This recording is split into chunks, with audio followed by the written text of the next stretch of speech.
Tobirama Senju understood all too well that being Hokage meant making choices no one wanted to make. And right now, facing the 20 elite warriors of the Kinkaku force, he knew the truth. Someone from their squad had to give their life to buy the others even a sliver of survival.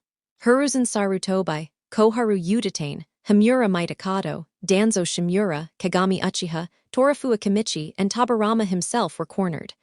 There was no easy way out. And deep down, Tobirama already knew who it would be. A leader's burden was to guard his people, and if his life was the price, then so be it. One of us must stay behind, Tobirama declared, voice heavy with resolve. A distraction is the only chance the rest will have. Who will step forward? The silence was thick. Most lowered their gazes, unwilling to meet his eyes, except for one, Hiruzen. The young Sarutobi's hand shot up, his face set with fierce determination. I'll do it, sensei. For a moment, Tobirama locked eyes with his student, his expression unreadable. The boy didn't flinch, didn't waver. After several breaths, the second Hokage's lips curved faintly upward. And that, Tobirama said quietly, is why you'll be the next Hokage, Saru-chan. From this moment on, you are the third. Hiruzen froze, stunned. Even Danzo's eyes widened in disbelief, though his shock twisted more into anger. Me, but I'm not ready, Hiruzen's voice cracked.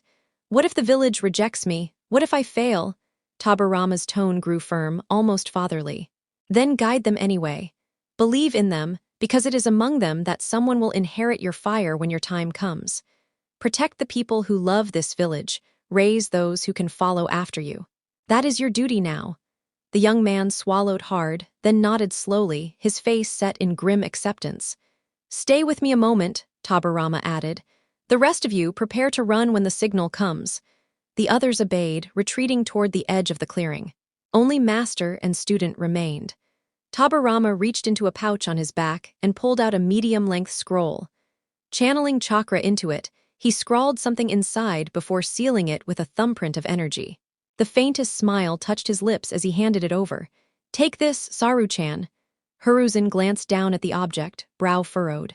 The seal stamped on the outside was unmistakably Tobirama's, a mark jokingly labeled Tobi's seal of approval. The same symbol he had teased Hiruzen with years ago when the boy first became a Chunin. Beneath it were the words, to the one able to open this scroll, the power of Tobirama shall belong to you. A bead of sweat slid down Hiruzen's temple. His teacher only grinned. What? I wanted something that sounded dramatic. It felt right. Then the grin faded, his voice firm once again. There isn't much time. Lead the village, do better than I did, and most importantly, a smirk tugged at his lips. Find yourself a woman, Saru-chan. You're far too tense these days. Hiruzen nearly choked on air, only for Tobirama to smack him lightly on the back of the head. Go, protect the next generation. The will of fire burns brightest in you, my student. With a final wink, Tobirama vanished into the treetops. As he leapt toward his fate, a bittersweet smile spread across his face. I'm coming, my love. Wait for me. Back in the clearing, Hiruzen clenched his fists, waiting for the signal. Moments later, a fiery explosion tore into the sky and the squad moved. At Hiruzen's waist, the scroll pulsed faintly, sealed by the second Hokage's chakra.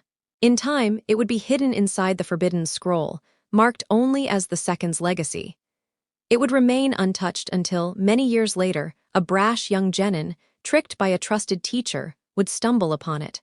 And what he found would change everything. Shadow clones, seriously, always with the clones. The boy's voice cracked in frustration as he shoved the parchment aside. He was short for his age, with messy blonde hair, blue eyes burning with stubbornness, and an orange jumpsuit that screamed anything but stealth. His name, Naruto Uzumaki. Since the age of 6, Naruto had trained at the academy alongside his peers. And yet, year after year, he failed the same final test because of one cursed technique, the clone jutsu. 3 attempts, 3 failures. It was enough to make him despise clones altogether. So when Mizuki, one of his instructors with silver hair and a calm smile, offered him a special test, Naruto jumped at the chance. The task sounded simple: steal the forbidden scroll, learn a technique, and prove himself. And now here he was, crouched over the legendary scroll, scanning its contents. What's this? His nose almost touched the parchment. The power of the second Hokage. Naruto squinted. Why would I want the power of second? I'll be the first. Hawkage #1, believe it. But curiosity tugged at him. The seal was simple enough. Whatever was locked inside, how dangerous could it be? Maybe, just maybe, it held something far more valuable than another clone technique. With a casual shrug, Naruto smeared a bit of blood across the seal and poured chakra into it. In a puff of smoke, a scroll appeared, medium in size with both ends capped in blue. As the haze cleared, his eyes locked onto the bold inscription beneath an unusual marking. Whoever manages to unseal this scroll shall inherit the might of Tobirama. Naruto tilted his head. He wasn't the smartest guy in the village, but he knew a challenge when one stared him in the face. "Oh yeah. You think I can't open you? Watch me," he declared with his usual bravado, biting his thumb again before dragging it across the seal. But this time, things didn't go as planned. The bloodied thumb stuck against the marking as if glued in place. Suddenly, images he'd tried hard to bury began to flash before his mind's eye, moments of loneliness, pain, rejection. It almost felt like the scroll was passing judgment on him. Finally, the memory of sitting alone on the academy's swing while watching happy families together surfaced. At that moment, the seal released with a faint shimmer, and the scroll unfurled itself. Naruto's eyes widened. Inside was a complicated network of sealing formulas, dense, intricate, and so advanced that even Jiraiya would have needed years to decode them. The markings glowed in a deep azure light, which reflected directly into Naruto's gaze. A roaring noise like a waterfall thundered in his ears, louder than anything he'd ever heard. And then darkness swallowed him. Uruka Yumino raced through the forest surrounding the training grounds, not caring about the noise of snapping twigs beneath his sandals. He was looking for his wayward student, Naruto. He knew Naruto struggled with the Bunshin technique, but rules were rules. If the boy couldn't perform it, he couldn't graduate as a shinobi. Still, that didn't mean Uruka didn't feel guilty. Reaching a clearing, he spotted a small wooden shed at the center, and there, lying face first next to an unfurled scroll, was Naruto. "Naruto!" Uruka shouted, rushing over. He flipped the boy over and checked his pulse, sighing in relief at the steady rhythm beneath his fingers. "Just unconscious. You've caused me enough trouble. We'll let the Hawkage decide your punishment," Uruka muttered. Suddenly, the sound of sharp metal whistled through the air. Instinctively, Uruka rolled aside as shuriken embedded themselves into the tree behind him. He looked up sharply. "Mizuki, why are you here and why did you attack me?" The silver-haired Chunin sneered. "Why do you think? I've waited too long for this. That scroll is my ticket and you're not taking it back to the Hawkage." Uruka froze as the pieces clicked into place. He remembered Naruto's constant academic mistakes, some of them almost deliberate. "It was you?" he asked, shocked. Mizuki grinned wickedly. "Of course it was me. Do you think Naruto's that stupid? I knew you'd hold him back because of your fairness. And now, you delivered him right into my hands. You should feel honored, Uruka. I'll make your death quick." Uruka pulled out 2 kunai, gripping them tightly in reverse. "Not if I stop you, traitor." The two squared off, but before they could move, Naruto groaned, rubbing his temple. My head. Note to self, invent a hangover jutsu." He blinked at the scene before him, Uruka glaring, Mizuki smirking. "Naruto," Mizuki shouted, pointing accusingly. "Uruka's the traitor. He's trying to steal the scroll. Help me stop him." Naruto gave Mizuki a flat look. "Really, that's your excuse?" "Worst lie I've ever heard." The Chunin scowled, ripping a massive shuriken from his back. "Shut it, demon brat. I'll kill you first, then claim my reward." He hurled the giant star straight at Naruto. Uruka leapt forward to shield his student, but Naruto shoved him aside. With one smooth motion, he caught the weapon mid-flight, holding it firmly with a flick of his wrist. "Well, Mizuki, since you claim to know so much, mind explaining why people keep calling me demon brat?" Naruto asked calmly. Mizuki grinned like a vulture. "Because you are the demon. You're the vessel of the Nine Tails, Kyuyu by itself." Naruto raised an eyebrow, unimpressed. "If the fox is sealed inside me, that doesn't make me the fox. Do you even understand sealing basics? Kami people really are idiots." Both Uruka and Mizuki stared, dumbfounded. "I've known since I was 8, Naruto continued flatly. "Hard not to notice, between the seal on my stomach, the whispers, the glares, anyone could put it together." Mizuki's grin returned. "Then you know you're to blame for hundreds of deaths, including the parents of your precious Uruka-sensei." Naruto's normally bright blue eyes hardened into cold steel. So you've betrayed your comrades, thrown away trust and friendship, all for power. You mock the will of fire and that I cannot allow. Forming the dragon seal, he roared, Suten, Suryuden no Jutsu. A colossal dragon of water formed and crashed into Mizuki, sweeping him away in a deafening torrent. When the water receded, Mizuki lay drenched and unconscious. Uruka could only stare in awe, but panic struck when Naruto collapsed face first.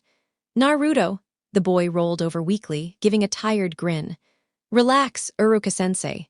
Just burned too much chakra on that dragon. Uruka chuckled softly. Always pushing too hard, huh? Naruto gave him a dry look. That's because my chakra control is garbage. Still, I need to get back to how I used to be if I'm going to be useful again. Uruka blinked.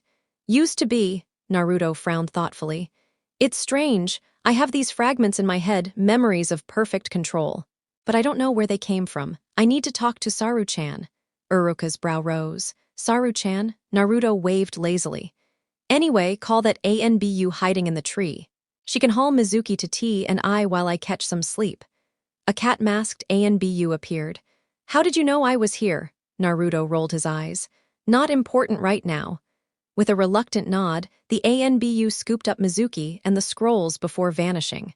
Uruka helped Naruto stand, wrapping an arm around his shoulder. Hold on tight, first time Shunshin is rough. In a puff of smoke, they were gone.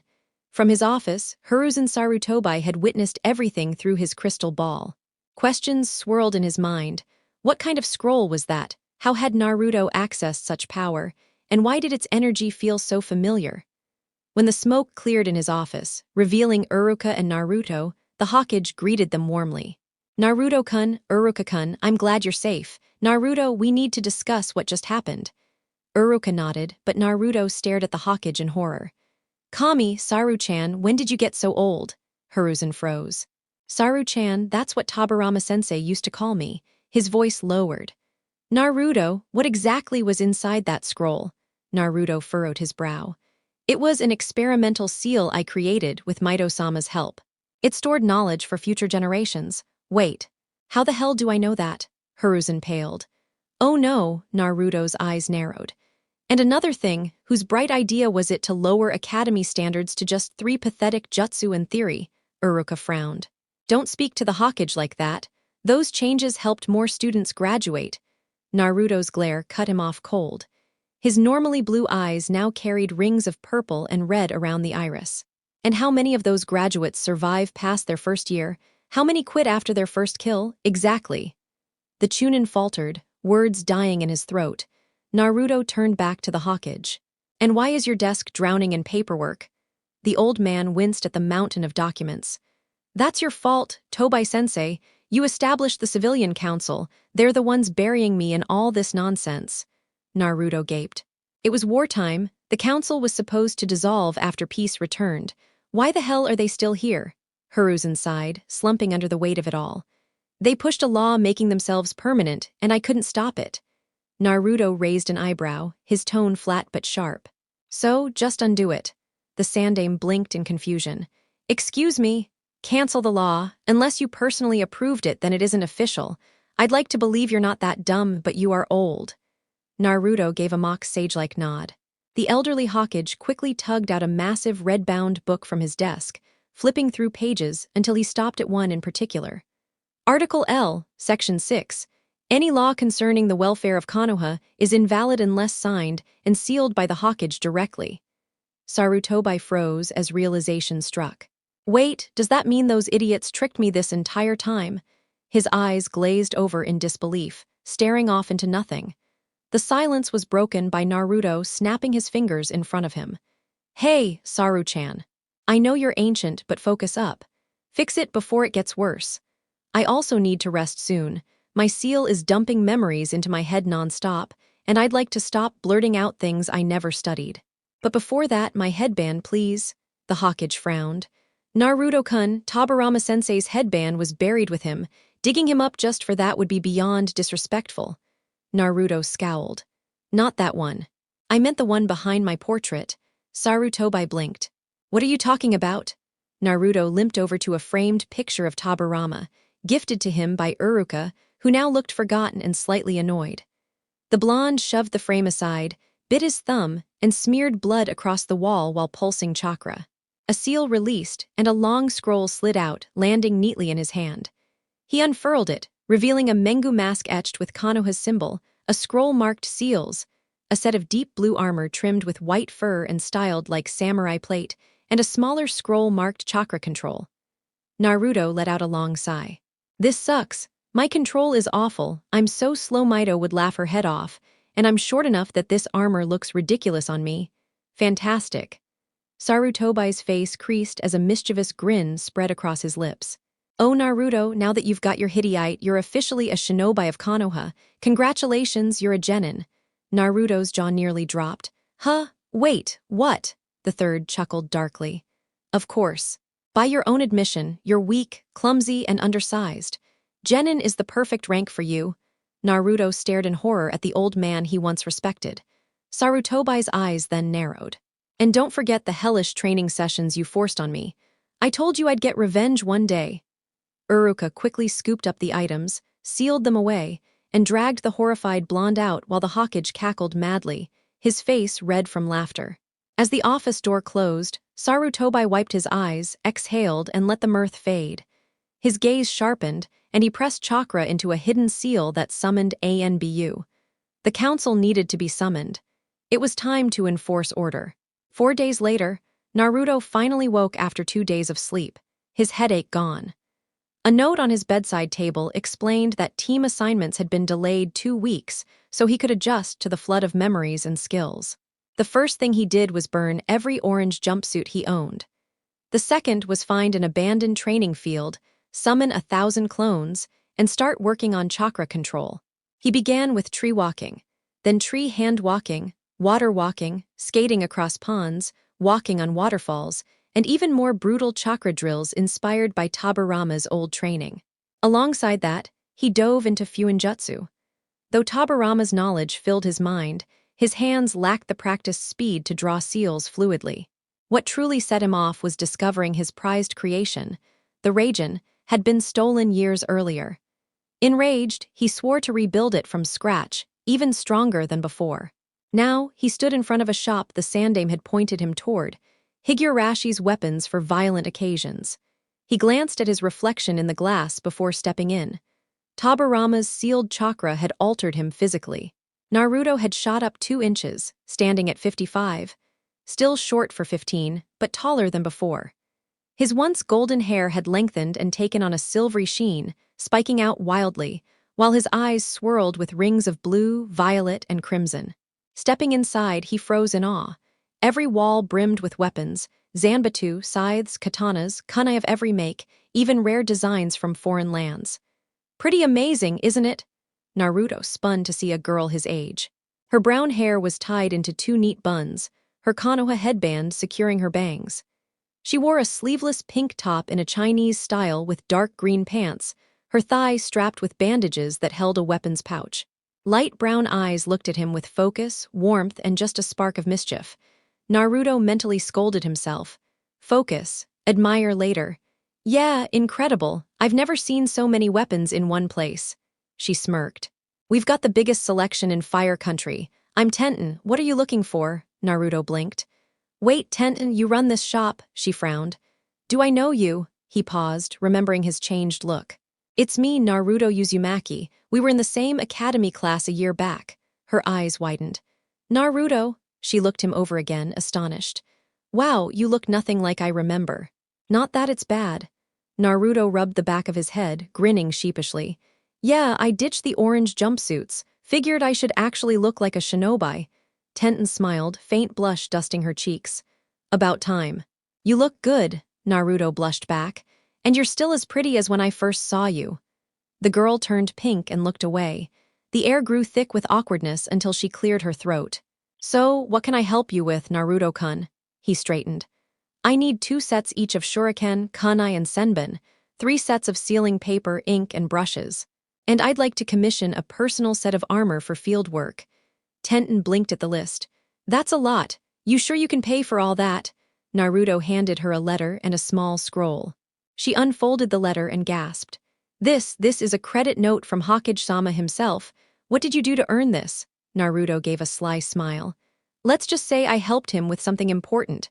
She unrolled the scroll, studying the armor designs inside. These schematics are really detailed. You must have thought about this for a while. Naruto scratched his neck. Yeah, a bit. After ringing up his purchases, she handed him his supplies with a smile. Thanks for your business, Naruto-kun. He grinned back, then paused at the door, glancing over his shoulder. Hey, Tenten-chan, she looked up. Yes, Naruto-kun, his face flushed. Would you maybe train with me tomorrow? I know you already have a team and you're good, but I could use help with my Shuriken Jutsu. Tenten bit her lip, then smiled warmly. Sure, I'd love to. Naruto's grin lit up the shop. And maybe, after training, we could grab lunch? Her blush deepened, but she nodded. I'd like that, it's a date. Naruto left grinning ear to ear, while Tenten lingered over the diagrams, curiosity shining in her eyes. 10 days later, Naruto poured himself into training. His clones worked endlessly on seals and chakra exercises, while he honed his body, pushing through taijutsu katas, speed drills, and strength routines. Tobirama's old style, flowing river, crashing wave, became his foundation, fluid dodges, brutal counters, and overwhelming force. He trained with Tenten often during this time. She helped him refine his aim and speed, while he pushed her endurance and strength. Afterwards, they would eat together, sometimes lunch, sometimes dinner. In those quiet moments, they learned things about each other neither had known. Naruto discovered she had spent time in the same orphanage as him. She shared that her father was a retired jonin, once a soldier in the Third Great Ninja War.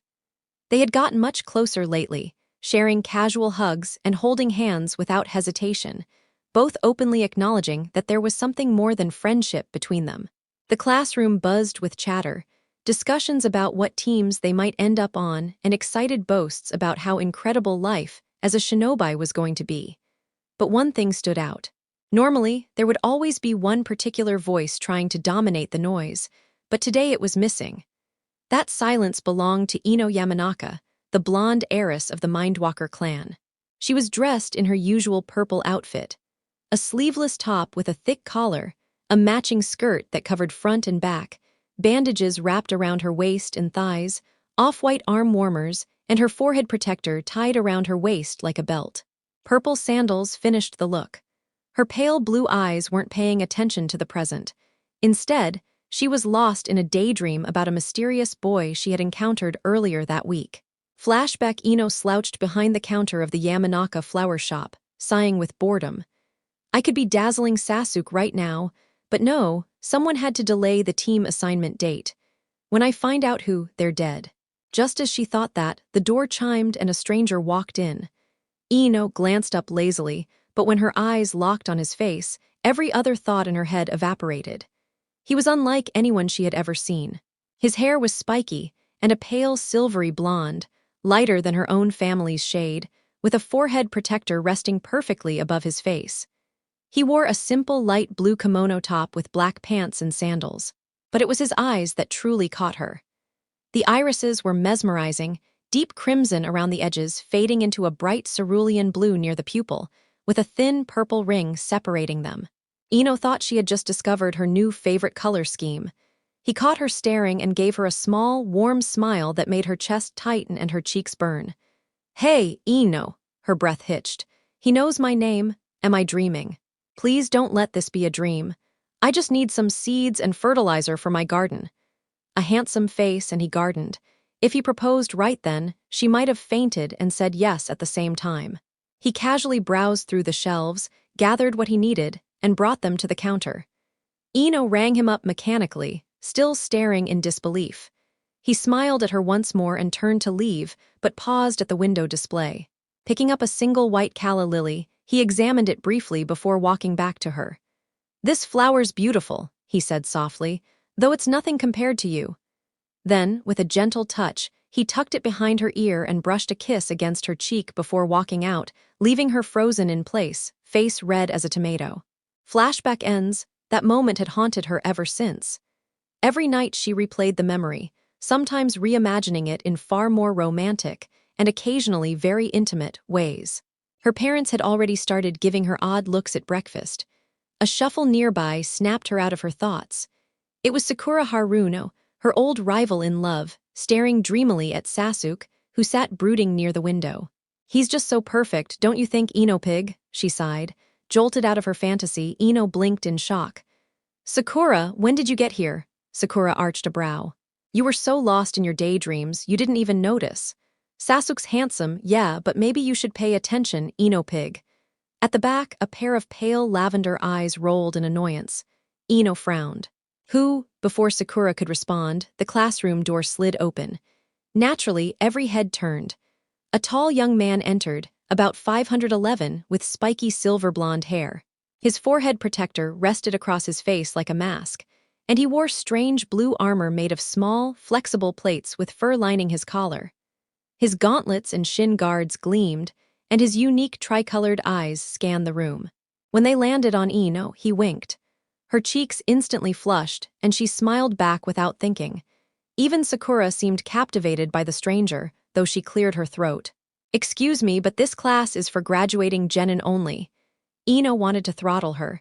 The man smirked, his voice low and smooth. "I know." He took a seat near the front, that mysterious smile never leaving his lips. Moments later, the door opened again, and a girl in pink and green bounded inside. Her brown eyes lit up as she spotted the silver-haired boy. She rushed over and wrapped her arms around him. "Maki-kun," he looked surprised but returned the hug. "Tenten-chan, what are you doing here?" She puffed her cheeks. "Guy-sensei said he needed another genin for a mission, so he's picking someone from this class." He kissed her cheek gently, calming her, just as Uruka walked in. The scarred instructor gave them both an amused look before placing a file on the desk. "Congratulations on graduating," Uruka began warmly. "This is a big step, but it's only the beginning of your journey. The road ahead won't be easy, but I'm proud of all of you. Now, let's form the teams." He explained that Sasuke had already been requested for another squad. The Uchiha walked out while his fangirls wailed dramatically. Ino, meanwhile, kept sneaking glances at Maki, her heart racing. Team 7 will be Sakura Haruno, Choji Akimichi, and Shikamaru Nara, led by Asuma Sarutobi. Sakura groaned in frustration, while Choji and Shikamaru sighed in unison. Team 8, Shino Aburame, Kiba and Yuzuka, and Hanabi Hyuuga, with Kakashi Hadake as your Jonin. Kiba cheered, Akamaru barking along, while Hanabi frowned deeply. She had been hoping to be with Naruto Uzumaki, but strangely, he had been absent all week. Uruka continued, Team 10, Tent Higurashi, Ino Yamanaka, and Naruto Uzumaki, led by Kurenai Yuyuhi. Ino's head whipped toward Maki. Confused, she blurted out, "Wait, Maki.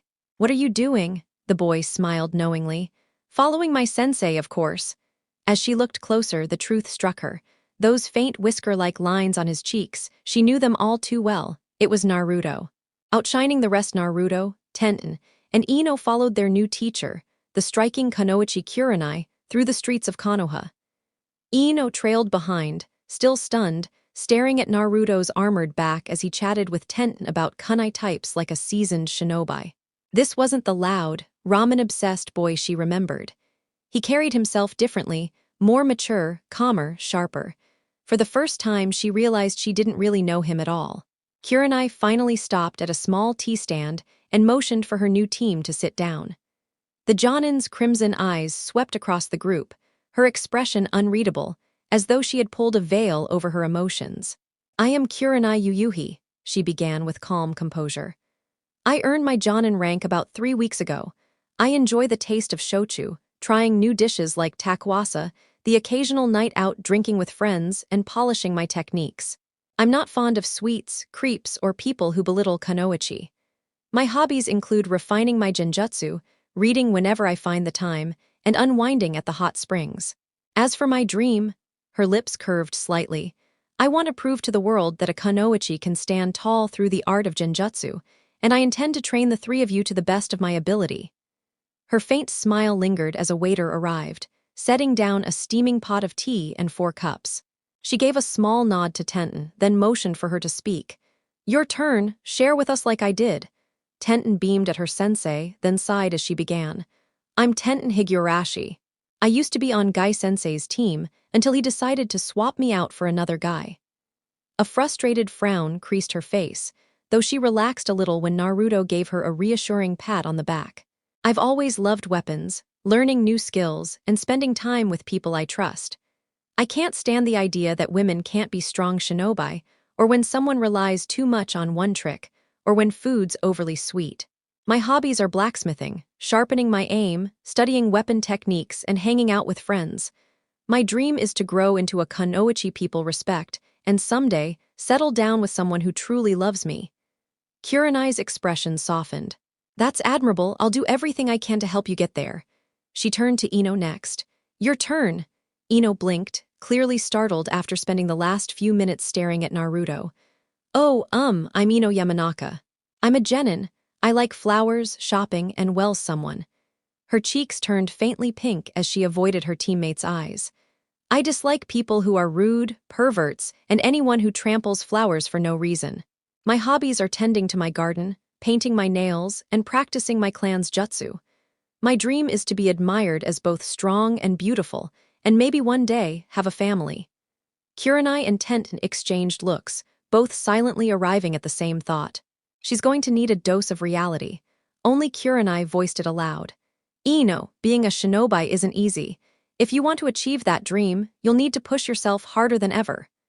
Ino's smile faltered, and she lowered her gaze until a hand gently rested on her shoulder. She looked up to see Naruto's mismatched eyes and his reassuring grin. Behind him, both Tenten and Kurenai offered the same encouragement. Don't worry, Ino. We'll get stronger together. That's what teammates are for. The blonde glanced at her two female companions, finding the same sentiment mirrored in their eyes. Slowly, she returned the smile. Yeah, I'd like that. Kurenai felt warmth stir in her chest at the growing bond between them. It was exactly what she wanted in her team. Her gaze then drifted to the boy who bore a striking resemblance to the Nidaime Hokage, Naruto Uzumaki. To most Jonin, he was an enigma. She remembered how surprised everyone had been when the Sandaime personally placed him on her squad, despite her preference for forming a tracker unit with a Hyuga, an Inuzuka, and an Aburame. Even Kakashi had argued to train the boy himself, pointing out Naruto's vast chakra reserves, but the Hokage had only smiled mysteriously and said his decision was final.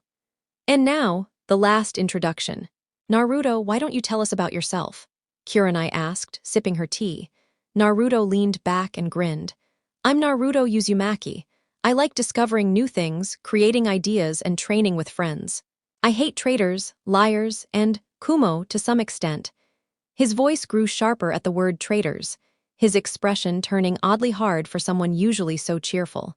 My hobbies are learning techniques, finding different ways to approach problems, and spending time near rivers or lakes. My dream used to be becoming Hokage, but lately, I'm reconsidering. And of course, figuring out how to control this damn chakra of mine. The three kunoichi stared at him in shock. Kurenai tilted her head. You, giving up on being Hokage. That's the one thing everyone knows about you. Naruto smirked faintly. You know what they say, once is a blessing, twice is greed. His cryptic smile returned, leaving Kurenai studying him with curiosity. Well, she said at last, technically you aren't full-fledged genin yet, but since you've already passed my personal criteria, I'll consider you my students. Still, I need to test your abilities myself. Without warning, she grabbed hold of them and whisked them away with a shunshin, depositing the trio in a wide, empty training ground. Ino scrambled upright, wide-eyed. Wait, you mean we weren't really genin after the academy exam? Naruto scoffed. That test was a joke. The henge and kawarimi are useful, sure, but the clone jutsu back then had to be mastered to pass. Standards have been watered down and more genin die because of it. All three girls gaped at him in surprise. He raised an eyebrow. What? Kurenai quickly composed herself, eyeing Naruto more closely. As I said, I need to gauge your strengths and weaknesses, so I want you to attack me like you mean it. Don't hold back. It's not like you could actually hurt me. Her smirk didn't sit well with Ino and Tenten, who narrowed their eyes, while Naruto's face stayed blank. Don't blink, Kurenai warned. A swirl of cherry blossoms filled the air, and then she was gone. Or at least, that's how it appeared. In truth, Kurenai cloaked herself in a transparency genjutsu, studying their reactions. Ino and Tenten stiffened at the illusion before shaking themselves free and pulling back to strategize. Naruto, on the other hand, remained completely still, his eyes distant. Kurenai sighed. Looks like his genjutsu defense needs work. She approached with a kunai in hand, not noticing the sharp clarity returning to his gaze. In an instant, Naruto's hand shot out, striking her square in the chest and knocking her backward, gasping. Maybe not, he quipped with a grin. Her eyes narrowed as she launched forward, and in a heartbeat, their kunai clashed, sparks bursting as steel met steel. Blow after blow blurred in speed until Kurenai forced him back with a sharp kick. While he staggered, she flew through hand seals and exhaled. Fire style, fireball jutsu! A massive sphere of flame roared toward Naruto. From the sidelines, Ino and Tenten froze, expecting disaster, until Naruto vaulted upward. Then, impossibly, he kicked off the air itself, propelling higher and clean over both the fireball and its caster. Kurenai's eyes widened as the boy landed soundlessly behind her and drove a fist into her chest, sending her tumbling. Pain radiated through her ribs as she pushed herself to her knees, only to realize Naruto had vanished. Seeing the opportunity, Tenten hurled a volley of shuriken with deadly precision. Kurenai twisted aside, rolling smoothly and retaliating with a kunai. A tag attached to the weapon ignited beside Tenten's face, exploding in a flash of light and shrill noise. Disoriented, the bun-haired genin toppled from her perch, hitting the ground with her eyes squeezed shut and her hands clamped tightly over her ears. Kurenai felt the disturbance before she saw it, an unseen pressure rushing toward her with alarming speed. She rolled across the dirt just as the force cut past her. Off to her left, the blonde Kunoichi tumbled from the branches and landed hard. Clearly, Ino hadn't thought through what would happen if her Shintenshin technique missed its mark. 3 flickers of blue darted at Kurenai, pulling her focus away from the 2 downed girls, who quickly slipped out of sight. The Jonin blocked a barrage of punches from one clone, seized another by the arm, and flung him into the third. Without hesitation, she leapt, heel raised, and brought it crashing down in a brutal axe kick on the tangled clones. They burst apart on impact, dissolving into sprays of water. The last clone lunged wildly with no real strategy. Kurenai intercepted its right arm, shoved aside the left, twisted it around, and dropped to one knee, slamming the clone across her thigh. With one hand yanking back its arm and the other forcing its chin upward, she snapped its frame in one clean motion. The watery double collapsed into a puddle at her feet. Breathing evenly, Kurenai straightened, scanning for more. Sure enough, 4 more waterborne doppelgangers launched themselves out of the foliage. "This is getting tedious," she muttered under her breath as she braced herself. Not far away, hidden in the brush, Naruto crouched beside Tenten. A faint green glow lit his hands as he passed them gently over her forehead and then cupped her ears. Within moments, her strained features eased, her brown eyes fluttering open in relief. Naruto leaned back, hands pulling away as she groaned. "Our sensei's amazing, sure, but that was kind of a dirty trick." Ino jerked upright with wide eyes, only to relax when she realized everything was fine. "Thank God, I thought she was about to tie me up or something." Naruto chuckled, giving her a teasing grin. "You sound almost disappointed, Ino-chan. If you really want, I can tie you up later." He punctuated it with a wink that instantly painted both Kunoichi's cheeks red. His playful look shifted into seriousness. "Jokes aside, we'll need a plan if we're going to stand a chance against Kurenai-sensei. She's a jonin, there's a reason for that." Tenten sat straighter, nodding. "Agreed. We should lay out our strengths first.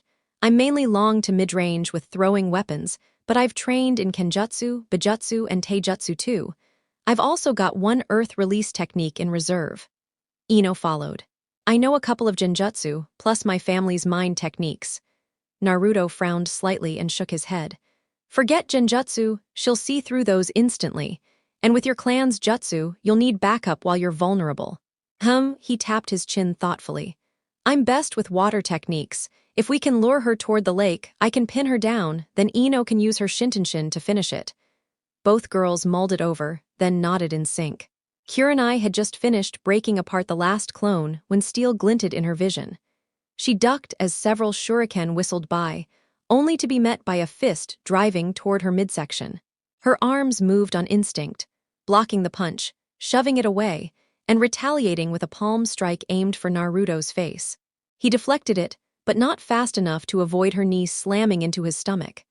As he doubled over, More shurikens sliced past where his head had been, forcing Kurenai to backflip out of range. Naruto rolled with the motion, planting his hands on the ground and spinning into a sweeping kick. His foot connected, sweeping her legs out and slamming her onto her side. Air rushed from her lungs just before Naruto's double kick drove into her ribs, sending her flying toward the lake at the back of the training field. Recovering midair, she landed gracefully atop the water's surface. Her crimson eyes locked onto Ino crouched by the lake, hands pressed to the water with a mischievous grin. Lightning style, current! The jutsu was weak on its own, but on water it magnified into full-body electrocution. Kurenai screamed as the shock tore through her, body spasming violently. Before she could steady herself, Ino's fingers flashed into the seal of her clan, sending her spirit surging forward. Weakened, Kurenai couldn't resist as Ino invaded her body. Testing her new frame, Ino gasped, then slyly cupped her chest. "Wow, so this is what it feels like to have these," she muttered before shouting, "Naruto, now!" Kurenai's body stiffened as she tried to fight off the intrusion, but Naruto was already forming seals. Smirking, he clasped his hands into a dragon sign. "Water style, water dragon jutsu!" Kurenai's eyes went wide in horror as the roaring dragon of water surged toward her. She braced for the crushing impact, only for the beast to dissolve harmlessly, splashing over her in a harmless wave. Drenched and confused, she blinked through dripping lashes to see Naruto grinning smugly on the shore, with Tenten and Ino beside him, both smirking. "Gotcha," Naruto said with a cheeky wink. Kurenai allowed herself a small, proud smile at her team before nearly collapsing from exhaustion. Naruto darted to her side, slinging her arm over his shoulder and steadying her waist. She flushed scarlet, partly from fatigue, partly from the closeness. Once on dry ground, Naruto placed one hand against her chest, dangerously close to her breasts, and the other at the small of her back. Her face burned hotter. What the hell do you think you're doing?" Blue chakra flared from his palms, his expression focused. "Restoring your chakra, you burned through too much against us. At this rate, it would take you a week to recover, so I'm speeding things up." Sure enough, warmth spread through her body as her chakra returned, soothing her tired limbs. The sensation was oddly comforting, like being held after a long, draining day. She almost didn't want it to stop. But soon, the glow faded, leaving her both relieved and oddly empty. Opening her eyes, she smiled warmly at her students. "That was excellent teamwork, forcing me into a trap and finishing with precision. I'm proud of you all." Sitting on the grass, she gestured for the trio to join her. "Let's review. Tenten, your weapon use is solid, but you need to prepare for faster opponents. We'll train your speed, taijutsu, and a few jutsu for distraction." Tenten nodded firmly, determination blazing in her eyes. Turning to Ino, Kurenai's tone softened. "You avoided direct combat on purpose. We'll work on stamina, close-range fighting, and smarter use of your clan's jutsu. Right now, you're a blank slate, which is actually good. It means I can shape your skills from the ground up." Ino looked down, but Kurenai's encouraging smile lifted her spirits. Finally, her gaze shifted to Naruto. "And your abilities were the most surprising. Your strength, speed, and ninjutsu don't match your file at all. Either the records are wrong, or you've been hiding your true skill this entire time." Naruto exhaled, running a hand through his blonde hair. "It's a long story, but it might clear up some confusion." The three kunoichi leaned closer, and he began. "Back near the end of the Second Shinobi World War, the second Hokage, Tobirama Senju, worked with Maito Uzumaki, my great-great-aunt, to design a special seal. It was meant to store all of someone's knowledge, so future generations could inherit it. But Tobirama miscalculated. Instead of just knowledge, the seal trapped his entire imprint, skills, abilities, even chakra onto the paper." Seeing their puzzled looks, Naruto simplified. "In other words, he accidentally copied everything about himself. And when the seal was opened, all of it was transferred into me." Tenten, who had some experience with sealing techniques, looked worriedly at her teammate. "Naruto, what exactly happened to you?" Naruto rubbed the side of his head, looking a bit drained. "It's strange. I can recall everything from Tobirama's life, his earliest moments all the way until the end. Every battle, every decision. On top of that, I inherited his chakra. That's why my appearance shifted." He gestured at his hair, clothes, and eyes. "I don't just remember him, I was him." And at the same time, I'm still me, Naruto Uzumaki. Honestly, it's overwhelming. The three Kunoichi shared baffled expressions, clearly unsettled. That sounds incredibly difficult, Kurenai said softly. Naruto nodded with a weary smile. Yeah, it feels like I suddenly lived 40 extra years of memories that weren't mine. After it all hit me, I passed out for 2 days. Kurenai tilted her head toward the sun, realizing the time. I've got a meeting with Hokage-sama. Tenten, Ino, you can head home or keep training, but Naruto needs to come with me. Both girls gave their goodbyes, and in a swirl of motion, Kurenai whisked Naruto away with her shunshin. The Hokage's office was filled with several jonin, chatting idly as they waited for the last arrivals. The door opened, letting in Asuma, Guy, and the village elders Himura and Koharu, who took their seats near Hiruzen's desk. Himura adjusted his glasses. Hiruzen, who are we still waiting for? The third Hokage glanced up from a surprisingly small pile of paperwork. His face showed a hint of relief at the reduced workload. Just Kurenai Yuyuhi and Kakashi Headache, Koharu scoffed. Kakashi is perpetually late. The boy has no respect for time. Hiruzen smirked knowingly. Not if I told him the meeting started 3 hours earlier than it actually did. Himura coughed into his hand to hide his chuckle. As if on cue, a puff of smoke appeared in the middle of the room. When it cleared, Kakashi stood there, looking around in mild shock before glaring at the smirking Hokage. You really are cruel, you know that?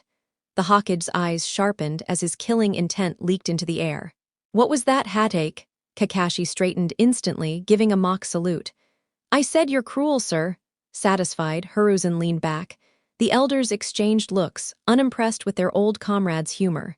Just then the door opened again. Kurenai entered with Naruto beside her, the Hokage's brows furrowed. Yuyuhi, this is a Jonin-only meeting.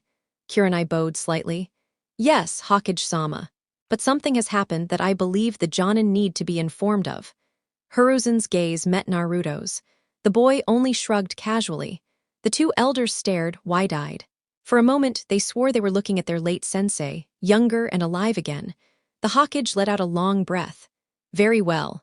But first, the reports. Rado begin. Each Jonin stepped forward, listing their teams. The majority failed, with only a couple deemed successful. Finally, it was Asuma's turn. Team 7. Choji Akimichi, Sakura Haruno, and Shikamaru Nara. They pass, but will need extensive training. Sakura has potential in genjutsu and medical ninjutsu. Kakashi followed. Team 8. Shino Aburame, Hanabi Hyuga, and Kiba and Yuzuka. They passed, though they bicker too much. Shino keeps to himself, Hanabi tends to act alone, and Kiba, well, he's overconfident and crude. Still, they managed to subdue me eventually. Next came Guy, his normally bright demeanor subdued. I was tasked with evaluating Sasuke Uchiha. The boy is arrogant, quick to anger, and refuses teamwork. His taijutsu is adequate but weak without his Sharingan. Chakra reserves are low, with poor control. Honestly, I question how he passed the required psychological evaluation. Whoever cleared him should be dismissed. Hiruzen sifted through papers until he found the report. His frown deepened. Here it is. Sasuke Uchiha demonstrates signs of sociopathy and obsession with revenge, making him a liability. Strong likelihood of abandoning the village in pursuit of personal vendettas. Recommendation: extensive therapy, possibly memory alteration and chakra sealing if behavior persists. The room went silent, the Jonin exchanging shocked glances. How did this child even become Rookie of the Year? Asked a purple-haired Kunoichi in a trench coat and fishnets. Hiruzen found the signature. It was cleared by Mizuki Tauji, the same man who tricked Naruto into stealing the forbidden scroll. He pressed a button on his intercom. Akin, summon Inoichi Yamanaka to my office in an hour. Thank you, the Hokage sighed. Now then, Kurenai. You said there was a reason Naruto needed to be here. Kurenai nodded. Yes, Team 10, Tenten Higurashi, Naruto Uzumaki, and Ino Yamanaka not only passed but exceeded expectations. In fact, they cleared my personal test before even reaching the training grounds. The Jonin murmured, impressed. Hiruzen and Naruto shared a knowing smile, while the elders looked at Naruto as though their eyes deceived them. Kurenai continued. During the spar, I used Meijin, Narukami, catching both Tenten and Ino. It looked like Naruto was caught too, but he wasn't. After Tenten and Ino broke free, I let my guard down. I thought I'd removed him from the fight, until he revealed otherwise. We clashed in taijutsu, and I separated us with a fire technique. He should have been caught by it, but he did something I can't explain. He leapt upward, then pushed off the air itself to jump again.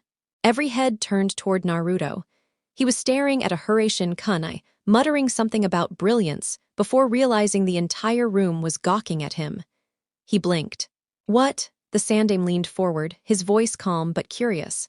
Naruto, how exactly did you leap in midair? Naruto grinned sheepishly. Oh, that. When they all nodded, he shrugged casually. Well, it's a mix of chakra control and my natural pull toward water release. I spread my chakra into the air around me. Then when I jump, I draw the moisture beneath my feet and use it as a foothold. Not too complicated once you think about it. Every shinobi in the room froze, eyes widening. Koharu was the first to break the silence. Hiruzen, this isn't normal. The outfit, the explanation, the technique. It's exactly like something Tobai-sensei would pull off. Don't tell me this boy is his reincarnation. All eyes turned toward Hiruzen and Naruto, who exchanged a glance that made the room tenser. Well, Naruto began slowly. Half an hour later, after a full explanation, the atmosphere in the council chamber had shifted completely. Most of the Jonin looked like their jaws had been pried open, except for Hiruzen and Kurenai, who already knew the truth, and Naruto, who had just revealed it.